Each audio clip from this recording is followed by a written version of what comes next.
Welcome to Sam's Caribbean Tales, where vibrant stories, rich culture, and island magic come to life.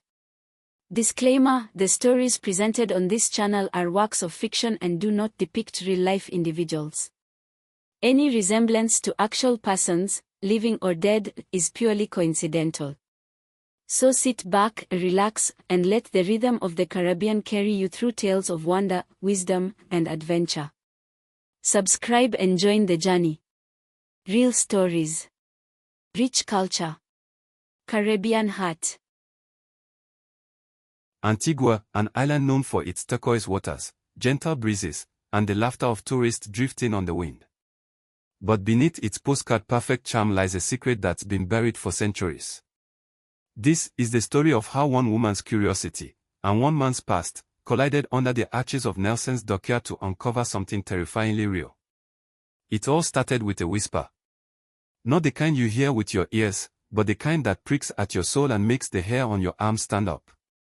Claire Romaine, a travel blogger from Barbados, was on her last stop in Antigua, gathering stories for her Caribbean Heritage series. Her drone camera buzzed overhead as the sun dipped behind the harbor, casting long shadows over the colonial buildings of Nelson's Dockyard. She wasn't alone. Watching from behind a cane-laced railing was Jonah Samuel, a local dive instructor with eyes too tired for someone his age. Claire caught his gaze. He looked away quickly. But not before she noticed something strange. His hands trembled. Claire, writing in her phone, met a man with secrets in his eyes. Might dig deeper. Later that evening, Claire headed inland for dinner. The bar was humming with old soca tunes and stories. She asked about Jonah. An older man chuckled and said, "He dives too deep, into waters both real and remembered." Another chimed in.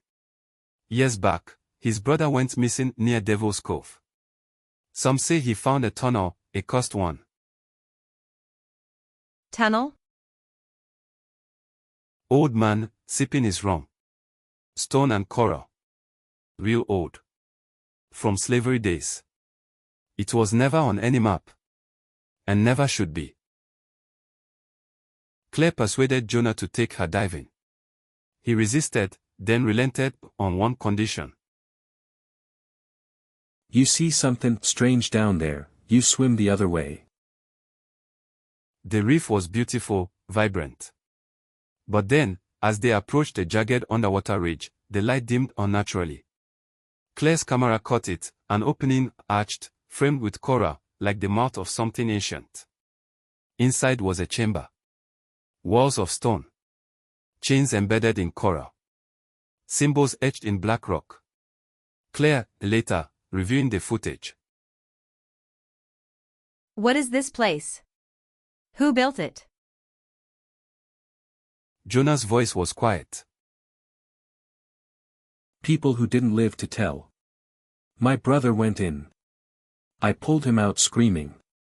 But he was never the same. Claire couldn't sleep. She reviewed her underwater footage again. At timestamp 22:17, something odd flickered, a shadow, moving opposite the current. She played it with sound. A hum. Low. Pulsing. Then a faint whisper in Creole. Soti deo, kite lidomi. Leave, let it sleep. She froze. The next morning, she went to confront Jonah, but he was gone. His dive shop, abandoned. His boat, untied and drifting. Claire followed a trail of local rumors, all leading to a sugar mill just outside the dockyard. Locals called it the mouth. It hadn't been used in decades. She descended through rubble and roots until she hit stone, cold, worked by hand long ago. Her flashlight flickered on. The tunnel was real. Inside, she found crude murals, slaves escaping, overseers hunting them. But one wall depicted something different, a sealed door, chained shut, with symbols surrounding it like a warning. Claire, to herself. This wasn't just an escape route. It was a prison. She turned, and someone was there. Jonah. His face was pale, eyes wide. I tried to keep you away. But you kept digging. What is this place? What did you find? That's not a door. It's a lock. And you woke it. The air grew colder. That hum, deeper now, filled the tunnel like a warning bell underwater. Some slaves were never meant to escape. They were sealed with something, to keep it from spreading.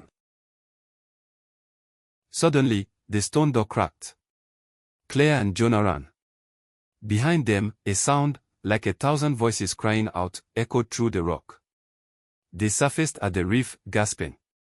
The sun had nearly set, casting blood-red light over the waves. Jonah looked at her, broken. You should have let it sleep. Claire watched as the opening behind them sealed itself again. Coral grew unnaturally fast, like the sea itself was trying to forget. Claire uploaded only part of the footage, images of the coral arch and strange markings, but not the sounds. Not the door. Not the screams. She added a voiceover. Claire, recording. Some stories in the Caribbean don't want to be told. But they live in the coral, the wind, the stone. Waiting. A strange silence fell in the airport lounge. Then the lights flickered. Curiosity can be a gift or a curse. Some truths are buried for a reason. And some doors, once opened, can never be shut again. If you want to see part 2, The Curse Beneath Antigua, Love, Lies, and the Tunnel That Shouldn't Exist, type in the comment section, part 2. Like, subscribe and share this video. More Caribbean stories coming soon. Real stories. Rich culture. Caribbean heart.